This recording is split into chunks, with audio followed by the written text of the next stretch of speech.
대파로 편하게 드세요. 그게 더 편하지 않으세요? 엄마, 미안해요. 하지만 지금은 아무것도 할 수 없어요. 따로 드시면 더 편하지 않으세요? 저는 그날 웃었어요. 하객들이 오가는 복도에서 살구빛 한복 입은 채로 딸 결혼식 피로연에서 밀려나면서도 소리 한 번 안 질렀어요. 신부 어머니가 혼자 밥을 먹었습니다. 따로 마련된 작은 홀에서 혼자 딸이 있었어요. 눈이 마주쳤어요. 근데 그 아이는 아무것도 안 했어요. 그 눈빛이 아직도 생생해요. 엄마, 미안해. 근데 나는 지금 어떻게 할 수가 없어. 말은 없었어요. 근데 다 보였어요. 그 눈빛에 전부 다 쓰여 있었거든요. 남편은 수연이 돌잔치 다음 달에 저 세상으로 갔어요. 저는 그날부터 교단에 섰습니다. 30년을요. 아이들 가르치는 동안 모은 돈 한 푼도 안 쓰고 쌓아뒀어요. 딸 대학, 딸 취직, 딸 결혼. 전부 그 돈이었어요. 그게 제 자리를 그렇게 만든 거더라고요. 근데 있잖아요. 복도에서 돌아서는데 이상하게 눈물이 안 나왔어요. 대신에 뭔가가 딱 굳어지는 느낌이 들었어요. 오래 눌러놨던 것이 그날부터 저는 달라졌습니다. 제 이야기 끝까지 들어주실 거죠? 억울하다 싶으시면 지금 좋아요 한 번만 눌러주세요. 그거면 충분해요. 어떤 삶은 조용히 달아가요. 소리도 없이, 티도 없이, 윤정숙 61살. 저는 그렇게 살아왔어요. 딸 하나 믿고, 딸 하나 바라보고, 그게 다인 줄 알았습니다. 틀리지 않았어요. 문제는 그게 진짜 다가 되어버렸다는 거죠. 남편이 간 건 수연이 첫 돌을 넘기고 나서였어요. 봄이었는데 벚꽃이 막 지기 시작하던 날이더라고요. 교통사고였어요. 순식간이었어요. 그래서 아무 말도 못했습니다. 장례 치르고 돌아오는 길에 수연이 제 등에 엎여서 잠들어 있었어요. 그 작고 따뜻한 숨소리가 등에 느껴지는데 이 아이가 있으니까 됐다. 그게 시작이었어요. 저를 접어버린 게 다음 날 학교에 나갔어요. 아이들 앞에 섰어요. 흔들리면 안 됐거든요. 수연이 볼까봐. 그렇게 30년이 지났습니다. 수연이 대학 갈 때, 취직할 때, 유학 가겠다고 졸랐을 때도 저는 늘 통장 잔고를 먼저 열었어요. 아이 표정 보기도 전에 그게 습관이 됐더라고요. 딸이 원하는 건 어떻게든 됐으면 했으니까요. 그 마음이 잘못된 건지 지금도 솔직히 모르겠어요. 사위 박재원을 처음 본 건 수연이 집에 데리고 온 날이에요. 키가 크고 말이 반듯했어요. 웃는 얼굴도 흠잡을 데가 없었고요. 근데 있잖아요. 사람이 너무 흠없이 웃으면 저는 오히려 뭔가 걸리더라고요. 30년 동안 아이들 봐온 눈이 그렇게 읽었어요. 근데 수연이 눈을 빛내면서 말하는데 엄마, 재원 씨가 저한테 진짜 잘해요. 제가 좋아하는 거 다 외우고 있다니까요. 그 말에 저는 마음속에 쌓아두던 걸 그냥 발로 걷어냈어요. 내 느낌이 틀릴 수도 있지. 이게 엄마 욕심인지도 모르지. 딸이 저렇게 웃는데 내가 무슨 말을 하겠어요. 결혼 준비가 시작되면서 수연이 전화가 잦아졌어요. 조심스러운 목소리로 전화 오는 날은 거의 다 돈 얘기였습니다. 엄마, 저쪽에서 혼수를 이렇게 맞춰달라는데 내가 직접 말하기가 좀 그래서요. 저는 끊지 않고 들었어요. 그래, 해주마. 세 글자였어요. 매번. 예식장은 강남이었고 패백의 예물에 혼수 가구까지 숫자가 자꾸 쌓였어요. 결국 퇴직하고 손도 안 댔던 정기예금을 깼습니다. 무겁지 않았어요. 딸, 새 출발인데요. 한번 사는 거잖아요. 결혼식 전날 밤이었어요. 혼자 한복을 다렸습니다. 수연이 골라준 살구빛 한복이요. 다리미를 밀면서 옷감이 반듯하게 펴지는 걸 한참 들여다봤어요. 아무 말도 안 했는데 자꾸 눈앞이 흐려지더라고요. 수연아, 엄마는 이걸로 됐다. 네가 행복하면. 소리는 안 냈어요. 근데 그 말이 계속 맴돌았습니다. 한복을 다려놓고 불을 끄려는데 핸드폰에 불이 들어왔어요. 수연이 보낸 문자였습니다. 엄마, 내일 피로연 자리 배치가 조금 바뀌었대. 시어머니가 다시 짜셨나 봐.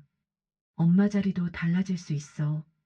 저는 한참을 그 문자를 들여다봤어요. 자리가 바뀐다. 대수롭지 않은 말인데 왜인지 손을 놓지 못하겠더라고요. 삶은 가끔 아주 조용하게 신호를 보내요. 못 듣는 게 아니에요. 듣고 싶지 않아서 못 듣는 거죠. 저도 그날 밤 그 문자를 그냥 덮었어요. 내일은 수연이 날이니까. 엄마가 넓게 품으면 되니까. 눈을 감으려는데 잠이 통 오질 않았습니다. 그리고 다음 날 아침, 저는 그 살구빛 한복을 입고 웨딩홀에 들어섰어요. 근데 그날 저는 그 자리에서 쫓겨나게 됩니다. 딸의 결혼식에서 하객들이 다 보는 앞에서 립스틱을 3번 골랐다 났어요. 너무 진하면 튄다 싶고 너무 옅으면 어쩐지 기가 죽어 보일 것 같고 61살 먹은 사람이 딸 결혼식 날 아침에 혼자 그러고 있었어요. 미용실은 처음부터 없었어요. 수연이 한 번도 같이 가자는 말을 안 했고 저도 먼저 꺼내기가 왜인지 머쓱했거든요. 지금 와서 생각하면 그것도 신호였는데 웨딩홀에 도착하니까 이미 저쪽 집안 사람들이 자리를 잡고 있었어요. 로비 소파, 포토존 앞, 접수대 옆까지 재원 씨 친척분들이 반쯤 채워놓은 분위기였습니다. 저는 조용히 들어서면서 안사돈, 최명숙 씨를 찾았어요. 사돈 어른께 먼저 인사를 드려야 하니까요. 저쪽에서 먼저 눈이 마주쳤어요. 안사돈께서 힐끗 보더니 그냥 고개를 돌리더라고요. 저는 그쪽으로 걸어가서 허리를 숙였습니다. 사돈, 오늘 좋은 날이에요. 돌아온 건 짧은 고갯짓 하나. 말은 없었어요. 바쁘신가 보다 했죠. 결혼식 날 신랑 어머니가 얼마나 정신이 없겠어요. 저는 그렇게 혼자 이해하고 돌아섰습니다. 신부 대기실 문을 밀었어요. 수연이 메이크업 의자에 앉아 있었고 재원 씨 여자 형제분들이 이미 양옆에 딱 붙어 있었어요. 셋이서 수연이랑 사진을 찍고 있더라고요. 웃음소리가 방 안을 가득 채웠어요. 저는 안으로 들어섰어요. 그중 한 분이 저를 보고 웃었어요. 웃는데 몸은 그대로였어요. 비켜서지 않았습니다. 수연이 거울 너머로 저를 봤어요. 엄마 왔어요? 고개는 안 돌렸어요. 거울 보면서 한 말이었습니다. 저는 구석 소파에 앉았어요. 거기가 제 자리인 것처럼 자연스럽게 딸 얼굴을 가까이서 보고 싶었는데 자꾸 등만 보였어요. 메이크업 아티스트 손이 재원 씨 형제분 옆모습이 그 사이로 가끔 수연이 거울 속 눈이 보였습니다. 저는 그냥 거기 앉아서 조용히 봤어요. 접수대 쪽에서 강미숙이 눈짓을 보내왔어요. 30년 지기라 말 안 해도 알아요. 저 눈빛은 빨리 와봐였습니다. 다가가니까 강미숙이 목소리를 낮추더라고요. 정수가 우리 자리 맨 뒤야. 봐봐, 여기. 좌석 배치표를 보니까 신부 측 하객 자리가 죄다 맨 뒷줄이었어요. 앞줄은 신랑 측으로 빼곡하게 채워져 있었고요. 저는 안내 직원을 조용히 불렀습니다. 혹시 자리 배치가 어떻게 된 건지 여쭤봐도 될까요? 직원분이 난처한 표정을 지었어요. 죄송합니다, 어머님. 요청사항이 있어서요. 신랑 측에서 앞 구역 전체를 지정석으로 해달라고 하셔서요. 저는 그 말을 한 번 되씹었어요. 신랑 측 요청으로 앞 구역 전체가 결혼식은 양가가 함께 치르는 거잖아요. 신부 측이 뒤로 밀린다는 건 자리 문제가 아니에요. 근데 저는 아무 말 안 했어요. 오늘은 수연이 날이니까 내가 한 번 더 삭히면 되니까 손에 쥔 배치표를 가만히 내려놨습니다. 그냥 넘기려고 했어요. 진짜로요. 근데 시작 딱 5분 전이었어요. 안사돈이 웨딩홀 매니저를 붙잡고 뭔가를 짧게 얘기하는 게 보였어요. 매니저가 고개를 끄덕이더니 제 쪽을 한번 쳐다보고 시선을 피했습니다. 강미숙이 제 팔을 슬쩍 잡았어요. 정수가 저거 뭔 것 같아? 저는 대답을 못했어요. 모르는 게 아니었어요. 알면서 모른 척하고 싶었던 거죠. 한복 고름을 손가락으로 꼭 쥐었습니다. 그거라도 잡고 있어야 할 것 같았거든요. 나이 들면서 알게 된 게 하나 있어요. 무례함은 처음부터 크게 오지 않더라고요. 아주 작게 와요. 아주 자연스럽게 고갯짓 하나, 비켜서지 않는 몸 하나, 슬쩍 피하는 눈길 하나. 그게 쌓이면요, 어느 날 보면 당신이 거기 있어도 없는 사람이 돼 있어요. 저는 그날 오전 내내 조금씩 밀려나고 있었습니다. 알면서도 한복 고름만 매만지면서 수연이 날이니까 오늘만큼은 내가 참아야 하니까. 근데 있잖아요. 제가 그날 오전 내내 참아온 게 있잖아요. 그게 다가 아니었어요. 피로연이 시작되기 전 저는 하객들이 다 보는 복도에서 신부 어머니 자격으로 쫓겨나게 됩니다. 본식이 끝났어요. 주례 선생님 말씀이 울리고 두 사람이 손잡고 걸어 나갔어요. 저는 맨 뒷줄에서 그 모습을 봤습니다. 딸의 뒷모습이 멀었어요.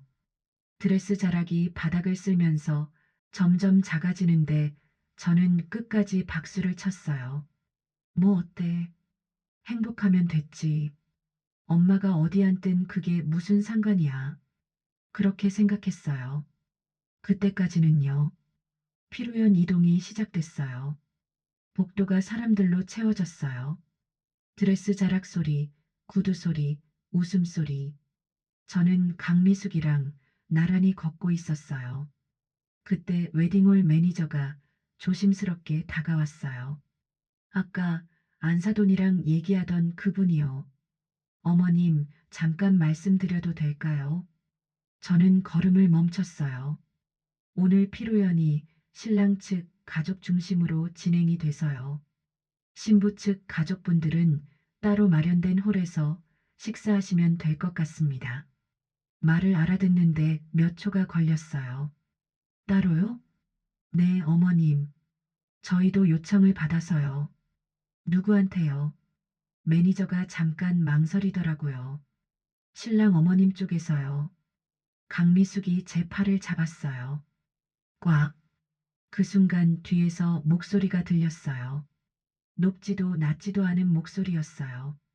그냥 이게 당연하다는 듯한. 아, 윤 여사. 들으셨죠? 오늘 재원이 사업관계분들이 많이 오셔서요. 자리가 좀 복잡하게 됐어요. 따로 편히 드시면 되니까. 그게 더 편하지 않으세요? 편하지 않으세요. 그 말이 귀에서 한 번 더 맴돌았어요. 딸 결혼식 피로연에서 하객들이 다 지나다니는 복도에서 살구빛 한복을 입은 신부 어머니가 딴 데 가서 드시라는 소리를 듣고 있었습니다. 복도가 조용해졌어요. 걷다 멈춘 하객들이 상황을 눈치채기 시작했어요. 제 친척 서너 분이 굳은 얼굴로 저를 쳐다봤어요. 강미숙이 숨을 들이켰어요. 저는 수연이를 찾았어요. 수연이가 사위 옆에서 하객들과 인사를 나누고 있었어요. 그러다 제 눈이랑 마주쳤어요. 수연이 표정이 딱 굳었어요.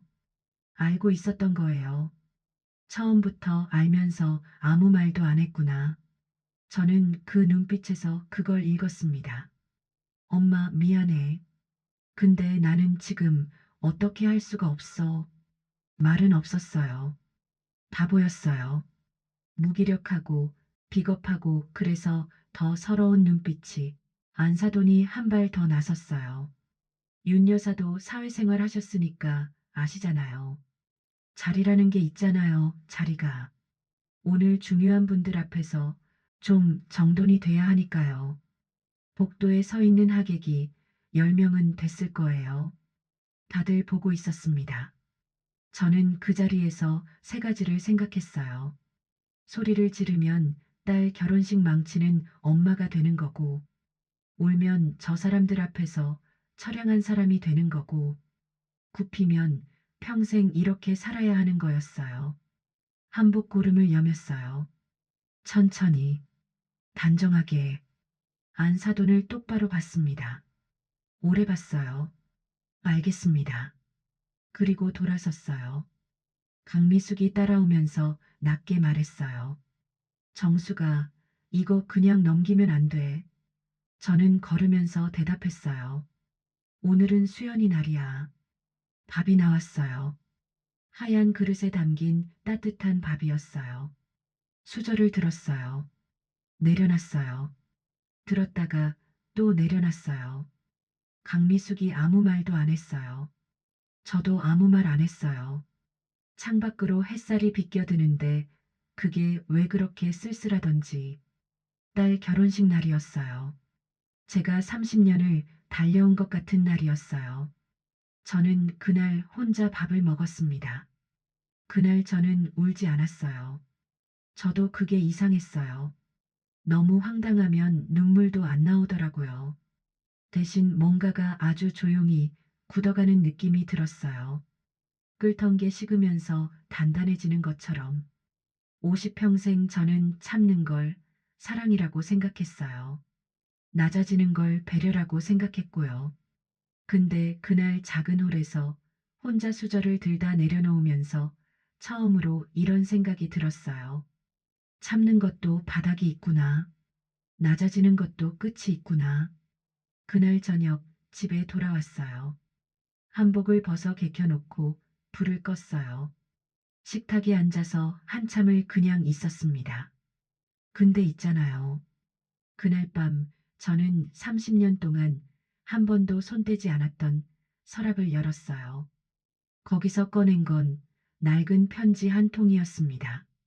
그리고 그 편지 안에 제가 지금껏 세상에 없는 사람처럼 살아온 누군가의 연락처가 들어 있었어요. 사람이 가장 무너지는 순간이 언제인지 아세요? 소리 지를 때가 아니에요. 혼자 불 끄고 앉아 있을 때예요. 집에 들어오자마자 한복부터 벗었어요. 세탁소 봉투에 넣어서 옷장 앞에 세워뒀어요. 나중에 맡겨야지 그 생각밖에 안 났어요. 냉장고에서 물 한 컵 꺼내 마셨어요. 식탁 의자에 앉았어요. 그냥 앉아 있었습니다. 불도 안 켜고 가로등 불빛이 커튼 틈으로 스며들어왔어요. 그게 방 안을 희미하게 채웠어요. 그 빛을 한참 봤어요. 울어야 하나 싶었는데 눈물이 안 나오더라고요. 그냥 텅 빈 느낌이었어요. 며칠 지나고 수연이한테서 전화가 왔어요. 엄마, 그날 나도 어쩔 수 없었어. 재원 씨가 워낙 어머니 말을 잘 들어서 내가 뭐라 하면 재원 씨가 난처해지잖아. 저는 끊지 않고 들었어요. 나도 엄마한테 미안한 거 알아. 근데 이제 내가 그 집 며느리잖아. 내가 맞춰나가야 해. 창밖을 보면서 대답했어요. 그래, 알아들었어. 전화를 끊고 핸드폰을 식탁 위에 내려놨어요. 그냥 살짝 밀어냈어요. 수연이 나쁜 아이가 아니에요. 그건 알아요. 그냥 겁이 많은 거예요. 눈치 보는 게 몸에 밴 거고요. 근데 있잖아요. 나쁜 사람보다 무기력한 사람이 더 사람을 외롭게 만들 때가 있어요. 친구 강미숙이 찾아왔어요. 설거지 해준다면서 부엌을 차지하더니 그릇 닦으면서 말을 꺼냈어요. 정수가 나 그날 이상한 거 봤어. 소파에서 고개를 들었어요. 안 사돈 그 여자 결혼식 시작 전에 매니저한테 봉투 같은 거 건네더라고. 나 그거 사진 찍어뒀어. 저는 말이 없었어요. 그리고 피로연 들어가기 전에 사위 옆에 있던 남자 있잖아. 친구라고 했던 사람. 그 사람이 태블릿 보여주면서 뭔가 얘기하는데 내가 지나치다가 숫자가 보이는 거야. 계좌번호 같은 거. 강미숙이 고무장갑을 벗으면서 저를 봤어요. 정수가 혼수로 보낸 돈 어느 계좌로 보냈어? 천천히 일어나서 서랍을 열었어요. 이체 내역 파일을 꺼냈습니다. 30년 교직 생활이 저를 그렇게 만들었어요. 영수증 하나, 카드 명세서 하나 버린 게 없었어요. 파일을 넘기다가 손이 멈췄어요. 혼수 자금 일부가 수연이 명의가 아니었어요. 사위 박재원 개인 계좌로 들어간 이체 내역이 거기 있었어요. 강미숙이 옆에서 봤어요. 아무 말도 안 했어요. 저도 아무 말 안 했어요. 한참을 그 숫자를 들여다봤어요. 딸 결혼 준비한다고 퇴직금 보태고 정기예금 깨고 아껴둔 보험금까지 보탰는데 그게 사위 개인 통장으로 들어가 있었어요. 파일 모서리를 손가락으로 꽉 쥐었다가 천천히 놨습니다. 이건 자리 문제가 아니었어요. 강미숙이 돌아가고 나서 오래된 서랍을 열었어요. 30년 동안 한 번도 손 뗀 적 없는 서랍이었어요. 맨 안쪽에 편지 봉투 하나가 있었어요. 남편이 사고 나기 2달 전에 써둔 편지였어요. 저한테 남긴 거였는데 그날 이후로 한 번도 꺼내보지 않았어요. 꺼내면 무너질 것 같아서요. 봉투를 열었어요. 편지를 읽다가 안에 끼워진 메모 하나가 바닥으로 떨어졌어요. 주워서 펼쳤어요. 남편 필체로 적힌 이름 하나, 전화번호 하나. 이준혁?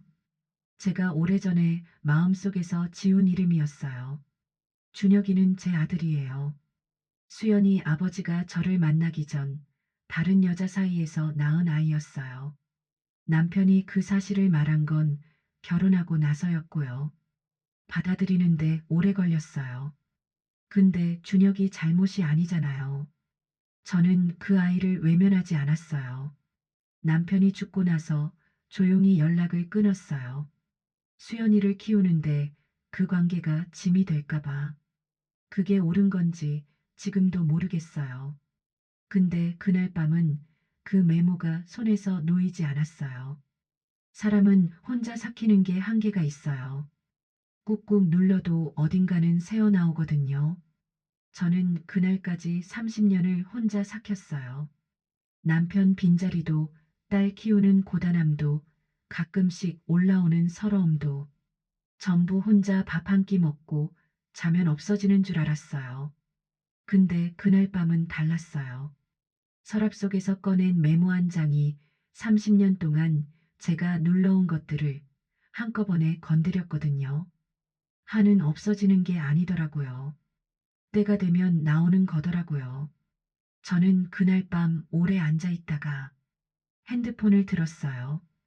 국제전화 버튼을 눌렀습니다. 신호음이 갔어요. 3번, 4번, 그리고 수화기 너머에서 남자 목소리가 들렸어요. 저는 눈을 감았다가 뜨면서 말했어요. 준혁아, 나야. 엄마.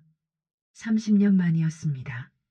저는 평생 남한테 손 벌린 적이 없어요. 도움을 청하는 것도 누군가한테 기대는 것도 제 방식이 아니었거든요. 근데 그날은 제가 먼저 전화를 했어요. 30년 만에 준혁이가 한국에 들어왔어요. 비행기에서 내리자마자 전화가 왔고 저는 강미숙 차를 빌려서 공항으로 나갔어요. 자동문이 열리면서 준혁이가 나오는데 키가 크더라고요. 남편을 닮았어요. 눈매가 특히. 저는 말을 못했어요. 준혁이도 잠깐 그냥 서 있었어요. 먼저 말을 꺼낸 건 준혁이었어요. 어머니, 많이 힘드셨죠? 고개를 저었어요. 힘든 게 문제가 아니야. 해결해야 할 게 생겼어. 준혁이가 피식 웃었어요. 그 웃음도 남편을 닮았더라고요. 준혁이는 미국에서 금융 컨설턴트로 일하고 있었어요. 제가 그간 있었던 일을 얘기하는 동안 준혁이는 노트북을 열고 받아 적었어요. 중간에 끊지 않고 끝까지 들었어요. 다 듣고 나서 딱 한 가지를 물었어요. 어머니, 혼수 명목으로 보내신 돈, 이체 내역 다 있어요? 있어. 영수증이랑 카드 명세서도요? 다 있어.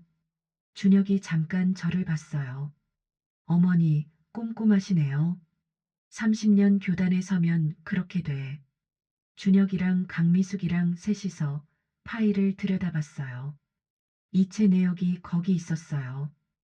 혼수 자금 일부가 수연이 명의가 아닌 사위 개인 계좌로 들어간 내역이요. 강미숙이 그날 찍어둔 사진도 꺼냈어요. 안사돈이 결혼식장 매니저한테 봉투를 건네는 장면, 제가 복도에서 별도 안내를 받던 장면, 준혁이 사진을 한참 들여다보더니 파일을 덮었어요. 이거 부당이득 반환 청구 가능해요. 저는 팔짱을 낀 채 들었어요. 혼수 자금을 신랑 개인 계좌로 받은 거잖아요. 법무법인 변호사 연결해 드릴게요. 법무법인 변호사가 서류를 넘기면서 얘기했어요. 이체 내역이 명확하고 금액 증빙도 된다고요. 법적 절차를 밟으면 반환 청구가 충분히 가능하다고 했어요. 저는 조용히 들었어요. 준혁이가 제 쪽을 봤어요.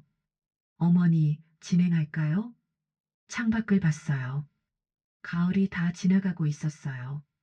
나무가 거의 다 비어 있었어요. 네. 한 글자였어요.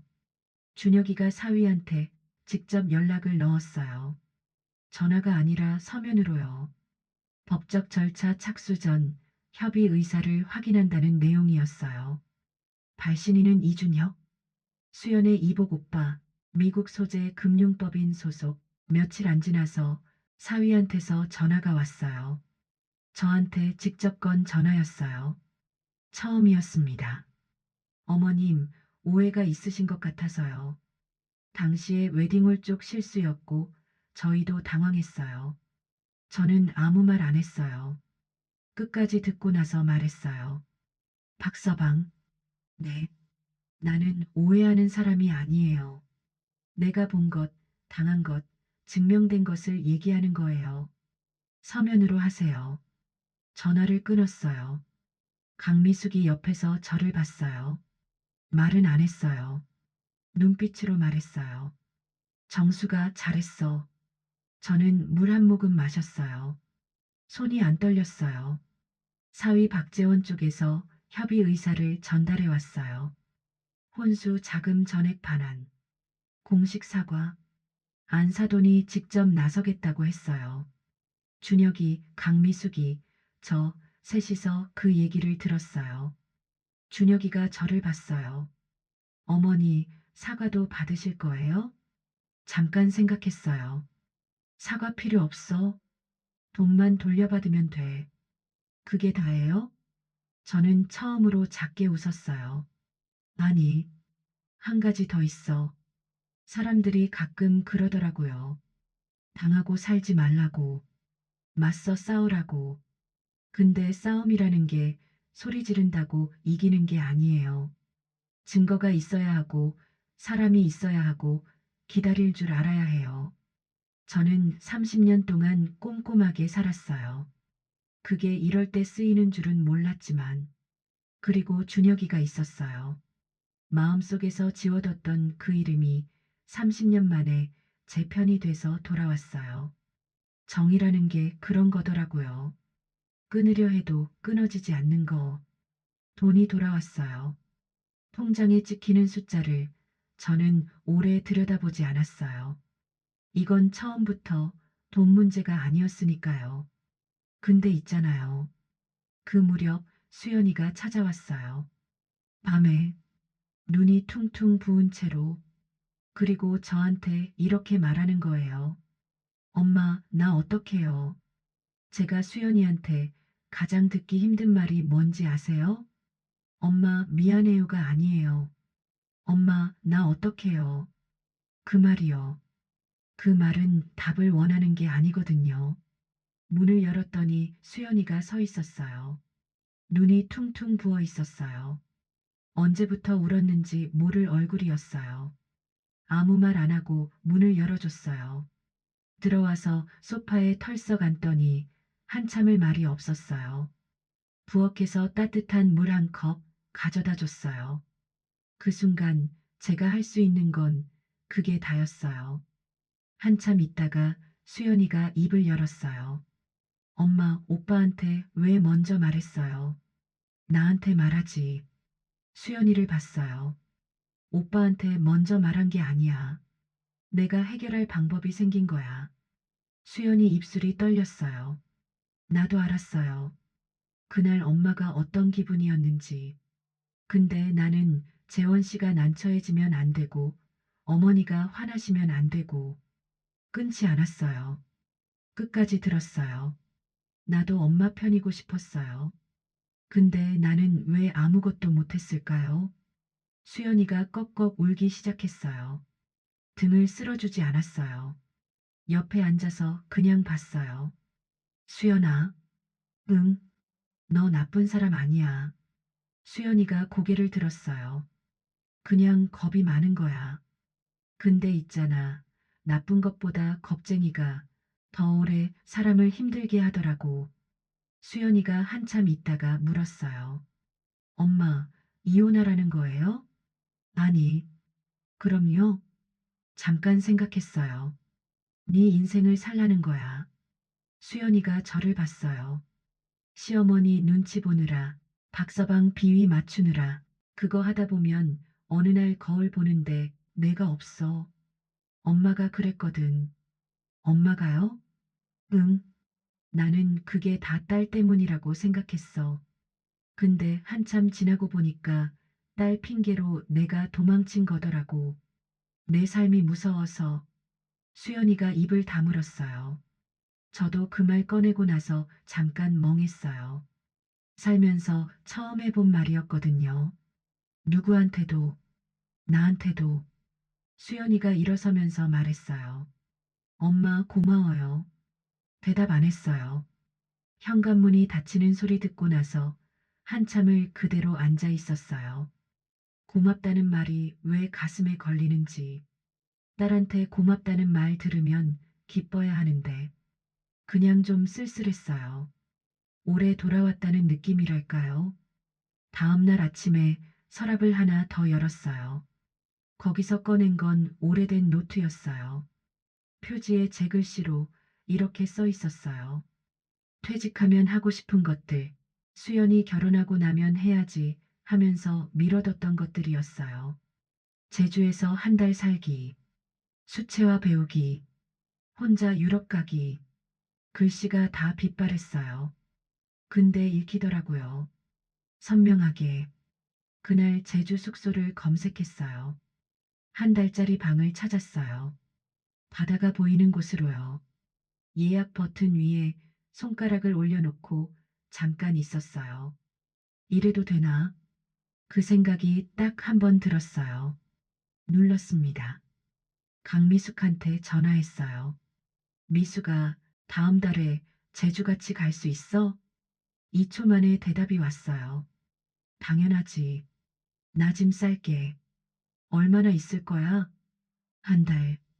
전화 너머에서 강미숙이 웃음을 터뜨렸어요. 저도 웃었어요. 오랜만이었어요. 배 밑에서 올라오는 웃음이. 결혼식 날 저는 쫓겨났어요. 하객들이 다 보는 복도에서 살구빛 한복 입은 채로 신부 어머니라는 사실이 아무 소용없는 자리에서 소리치지 않았어요. 울지도 않았어요. 그냥 돌아섰어요. 근데 있잖아요. 그 굴욕이 저를 꺼내줬어요. 60평생 저는 누군가를 위한 엄마였고, 아내였고, 교사였어요. 내가 나인 적이 별로 없었어요. 30년을 딸 위에 살았는데, 딸 결혼식에서 쫓겨나고 나서야 비로소 제 이름 석자가 생각났어요. 윤정숙, 그냥 윤정숙, 누구의 엄마도 누구의 아내도 아닌. 삶은 나이 들수록 가벼워져야 한다고 생각해요. 짐을 내려놓는 게 아니에요. 내가 짐이 아니었다는 걸 아는 거예요.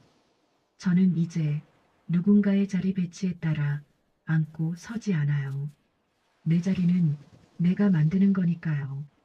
제주 바닷바람이 차가웠어요. 근데 이상하게 춥지 않았어요. 오래 웅크리고 있던 어깨가 그날 처음으로 펴지는 느낌이 들었거든요. 파도 소리 들으면서 저는 생각했어요. 이게 나였구나. 이 사람이 원래 나였구나.